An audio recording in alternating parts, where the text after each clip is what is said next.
What's up, people? It's your girl Adeola. You've probably heard that Oga Buhari is getting ready to announce his ministers very soon, and we are all so excited. I am so excited because I think that Dr. Damagis may become the Minister of Health. Yeah, so that is all that we've been praying for.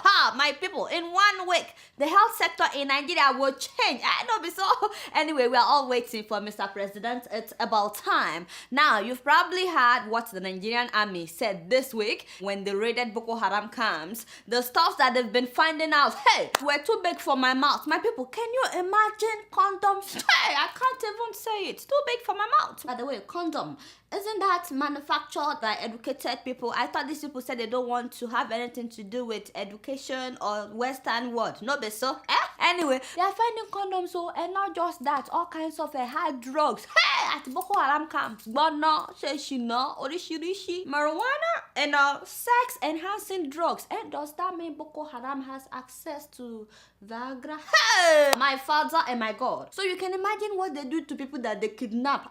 God go punish them, every one of them. I can't wait for them to wipe out these Boko Haram people completely. Now, on a lighter note, President Buhari said that he will cut down the number of Nigerian embassies abroad. Let me know what you think about that. Some people are saying that they're very happy about it, that so many Nigerian embassies just collect money from people without really doing much for the people. No be me talk Nigerians, sure you understand. But I want to know what you think about that idea of reducing Nigerian embassies, and let me know your experience with the Nigerian embassies in the country where you live. But put that aside. Today I just want to share the stories of 3 Nigerians that have inspired me, and I'm hoping that they will inspire you as they've inspired me. First on my list, ladies and gentlemen, you probably know him already. Meet Eric Obu, aka Vocal Slender.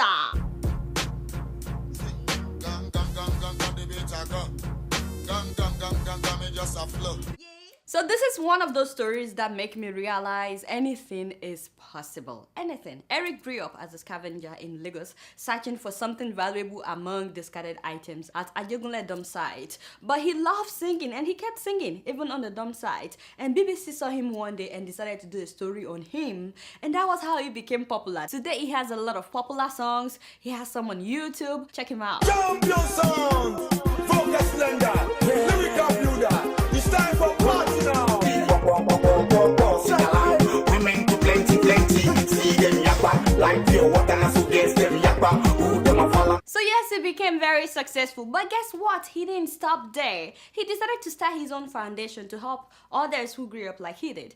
Ghetto Love Foundation. I love that name, yes. And he's using music as a tool to inspire people not to give up. He's teaching a lot of poor people skills. Your greatest breakthrough in life is education. I started without nothing, but with hard work, prayer, perseverance, I overcome. That was so touching. I couldn't even get me. Play next. Light up the light of knowledge, and the darkness of ignorance will disappear. Light up a light of knowledge, and the darkness of ignorance will disappear. My people, light a candle today. Help somebody.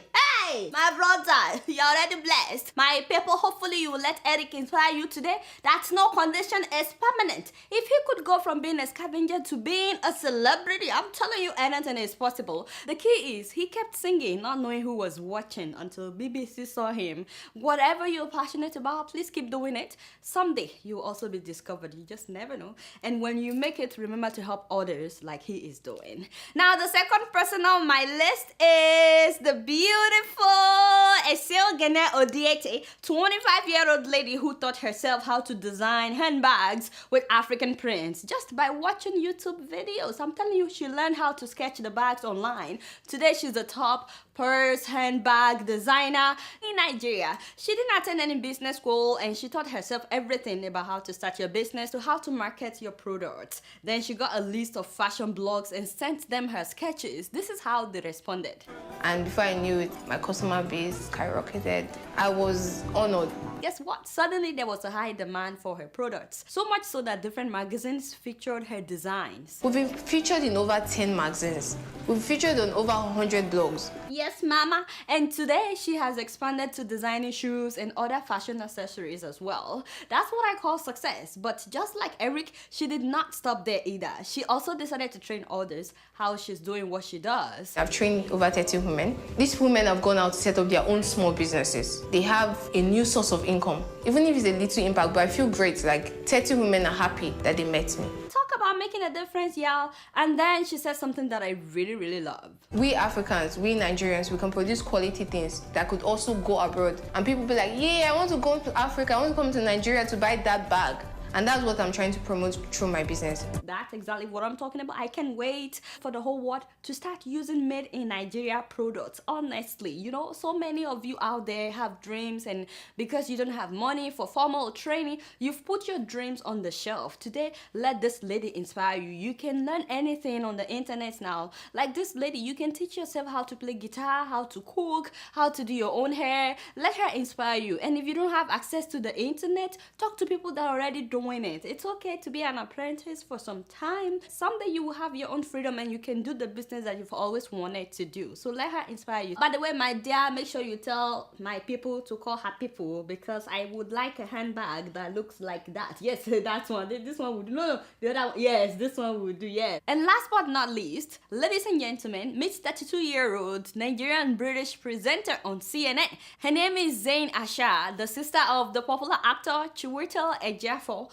who was in 12 Years a Slave with Miss Lupita Nyong'o. Now, this lady basically created her own future despite different obstacles. Although they lived in UK, her dad died in a car accident while visiting Nigeria. So they were raised by their mom in the UK. You can watch her full speech on TEDx on YouTube. She talked about going to school in Nigeria, going to school in different parts of the UK. So when she finished school, she started working as a receptionist at a production company in California. But no matter how hard she worked, she said that she wasn't promoted. She worked late, she worked on weekends, yet they did not promote her. In fact, they were inviting other people to apply for the position that she wanted. For the position I wanted, they began looking for external candidates.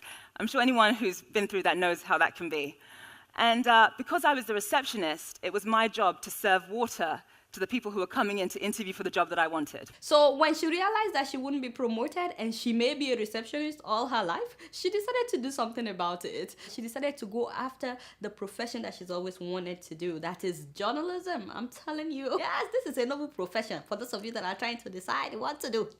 She's always wanted to be in journalism, so she decided to apply for a job in journalism. And when she applied for a job at a local TV station in New York, they told her that she had no experience, so they would not hire her. But instead of her saying, well, if you don't hire me, how will I get the experience? This lady decided to pay her housemates to shoot videos of her doing what reporters do. In other words, she was creating the experience that they told her that she didn't have.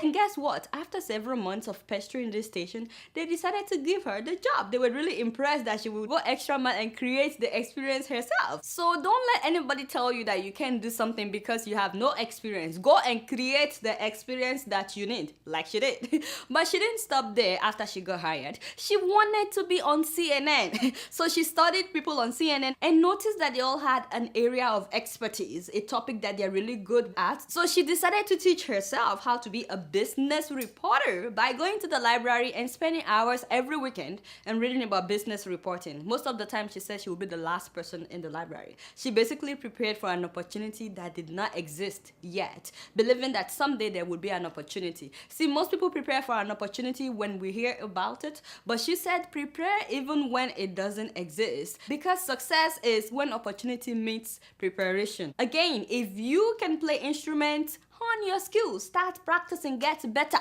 Is it soccer that you like? Is it basketball? Do it as often as you can. Is it acting, singing, whatever it is? Maybe you're hoping to get into law school, medical school. Study harder than you've been doing, because you never know when the opportunity would come. For her, the opportunity came when she met an executive from CNN, and he was looking for, guess what, a business reporter. The man gave her 2 weeks to prepare, but she said, I was already prepared. So in his mind, he felt guilty because he only had given me 2 weeks to prepare. But in my mind, I knew in my heart that I had been preparing for years. So while she was interviewing for the CNN job, she met someone who came to interview for the same job, and she was actually helping the other person with tips. Even when she came out after her own interview, she told this other lady everything that they asked her so that it could help her when it's her turn. I don't believe in competing for what I want. I believe in creating what I want. Abraham Lincoln once said that the best way to predict the future is to create it.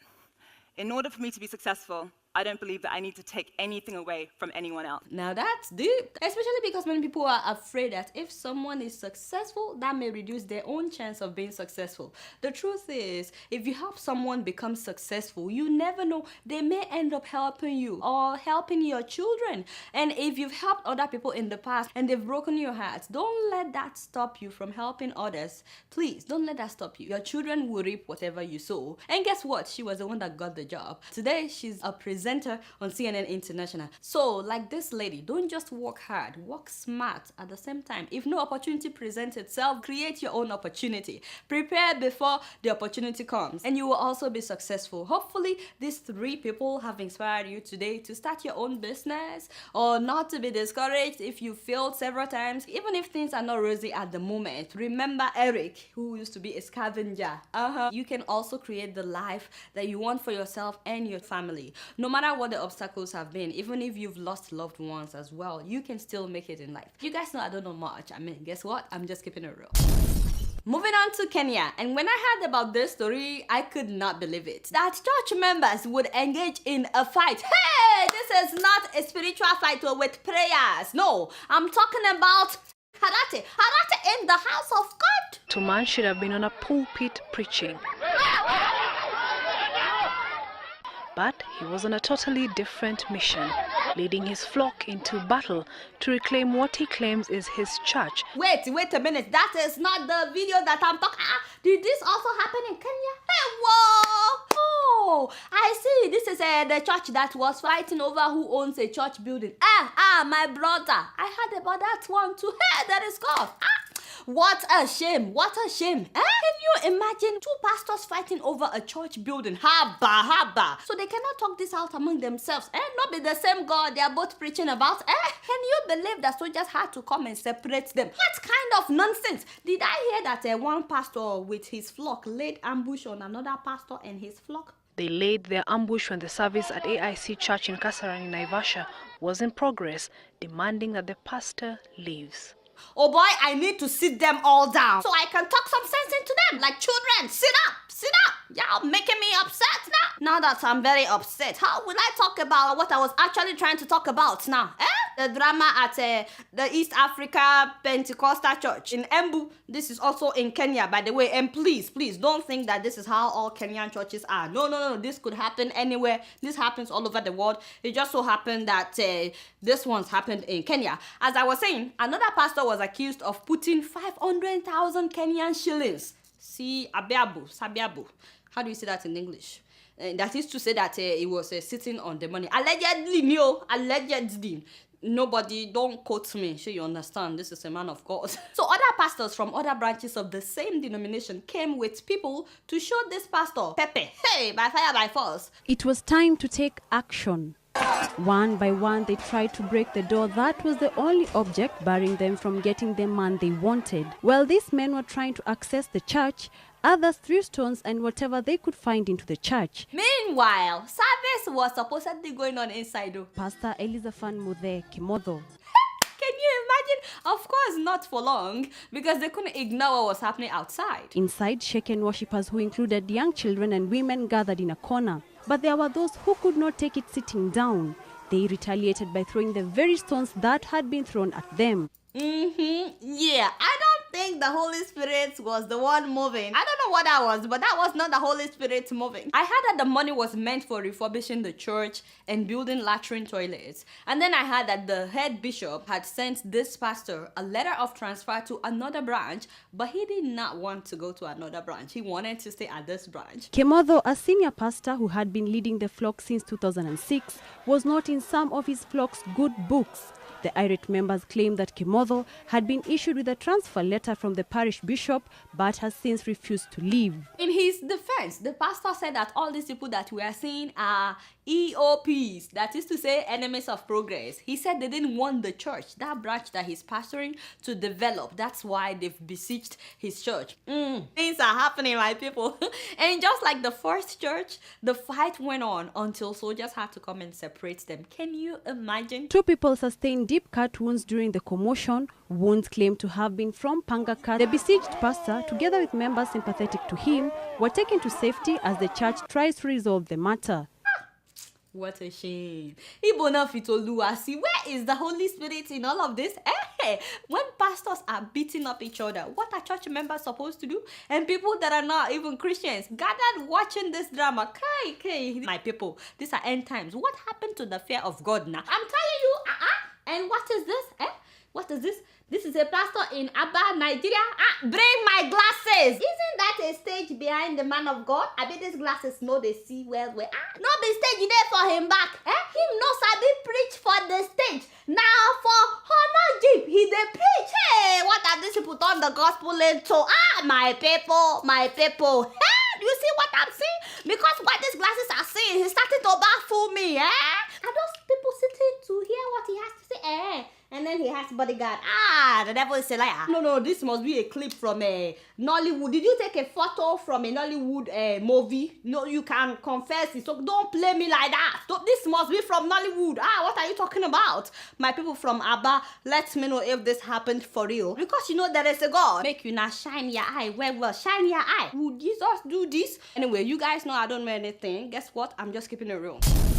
Before I leave today, I like to read some of your emails. And the first one I like to read is about a Nigerian dentist by the name Amina Ogbachi Sobuju, who graduated in 2013, and she's been struggling all her life with sickle cell anemia. So now she's in their need of a kidney transplant, and they've been raising money for her. People have been donating. I'm hoping that you guys will please donate so that we can save this lady's life.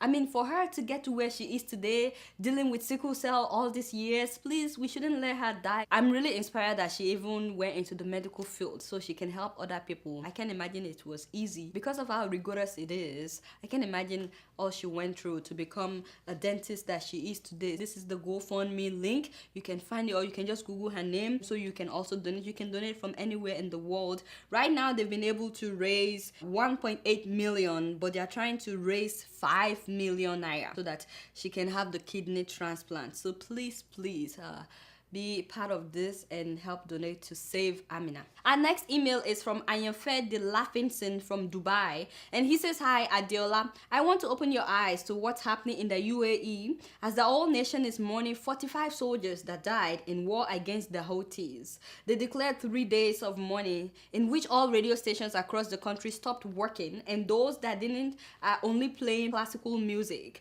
It's so encouraging how these people value life, and I'll be happy if Nigerian government can do the same thing for the lost heroes in battle against Boko Haram and for the victims as well." Thank you so much, Ayanfe, for writing. I can't believe it's only 45 people that died and the whole nation could feel it. Do you guys have any idea how many Nigerian soldiers have been killed by Boko Haram? Some of them we don't even know about it. Thousands of civilians have also been killed by Boko Haram. I wish that we also value lives as these people value the lives of their own. So we can definitely learn from what is happening in the UAE. For example, I can't believe that till now the Nigerian army has not acknowledged that pilot that was beheaded by Boko Haram. They actually denied that he is a Nigerian pilot. Can you imagine that? So we can start from there and also acknowledge other people that have died. Thank you for writing. Our next email is from Sahara Dane Gesto from Malaysia, and he says, "Hi Adeola, on the issue of electricity that you touched in episode 180, report reaching me from my village in Maiduguri is that the last time they saw electricity was around November of 2014. Lastly, oh wow, really? So electricity, they've not had electricity in Maiduguri since November of last year? But how are people surviving? Hey, that is God. Lastly, I can't wait for the day that I will hear my name acknowledged on your show as one of your fans." Oh, thank you so much. I really appreciate that. This show has a lot of fans, and I really appreciate every one of you. Thank you so much. The next email is from Makinta Kolo, and he said, "Hi Adeola, I watched episode 180 where one Akpogu reported to you that there is no electricity in Maiduguri since the coming of President Muhammadu Buhari." It looks like a lot of people are watching this show from Maiduguri. No be so. I don't know if Akpogu was in Maiduguri last year, but there has been no light since July of 2014. What? July? Hey, Akpogu, there is God, though. Be sincere and honest in everything you do. From your best fan, Makintola Kolo. Oh, he's also a fan. Oh, thank you so much. This show has a lot of fans, y'all. I am so grateful. Thank you so much. But is the governor of Borno State not watching this show? I don't understand. How can my viewers not have electricity? Hey, this is very, very painful. The next email is from John Kayode Abusi, and he says, "Hello Adeola, in Ondo State South Senatorial Region, it's been over 7 months of blackout. From Oretown to Ikale Ilaje, please do plead with President Buhari to revisit Benin Electricity Distribution Company as the distribution company that serves this region." I can't believe what people go through when it comes to electricity in Nigeria. I actually thought this was starting to improve. Like, really, without electricity, you can't really do much. People need electricity. Can somebody please hear the cries of these people in Maiduguri, in Ondo State, and restore their electricity? How can they watch my show without electricity? That is God now. And the next email is from, please forgive me if I didn't say your name correctly, Panmon Paspo from Philippines. Now, before I read this email, this is one of those emails that breaks my heart, okay? Because so many Nigerian students abroad that are recipients of the federal government scholarship complain a lot about what they have to go through in the country where they are studying. And this is the same thing that I'm hearing from this guy.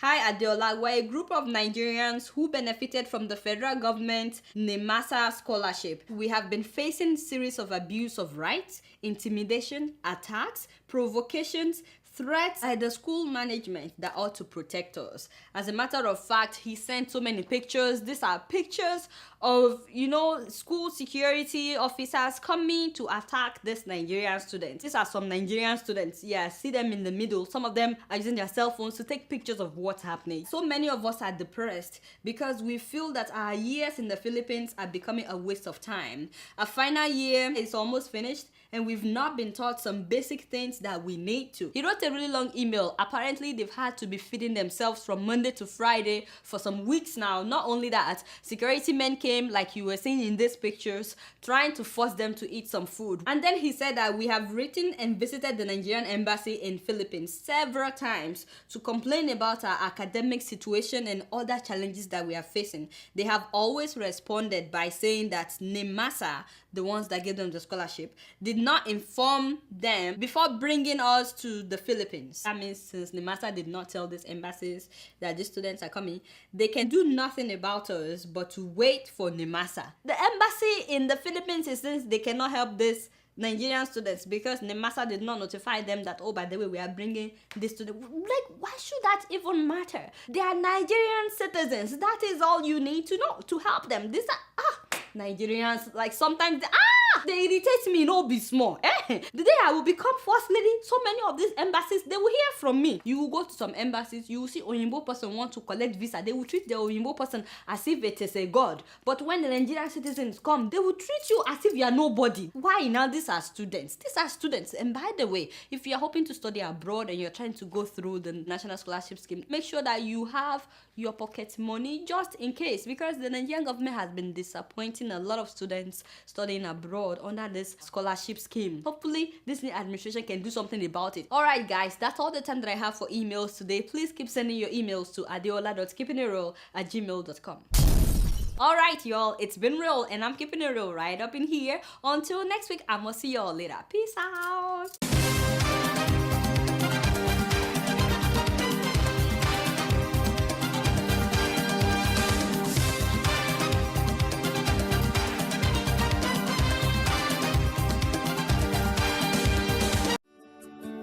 Welcome to First View Luxury Hotel. At First View Luxury Hotel, we offer excellent service. Our rooms have all the necessary facilities to make your stay comfortable and memorable. You will also have access to internet service, breakfast, 24-hour power supply, full air condition, free international calls, free tire pumping service, and free car battery charge. So what are you waiting for? Quickly visit First View Luxury Hotel. We are located at number 1 Adeola off Raji Rasaki Road, First Estate, Amuwo, Odofin Festac, Lagos. For more information or reservation, please call us on 080-7578-7135 or 080-9990-0601. You can also take advantage of our online ongoing promo at www.firstviewhotel.com to make your reservation and payment for your favorite room, which attracts a discount rate. Please note, rooms are reserved based on first come, first serve. First View Luxury Hotel. Experience the home of comfort. They come.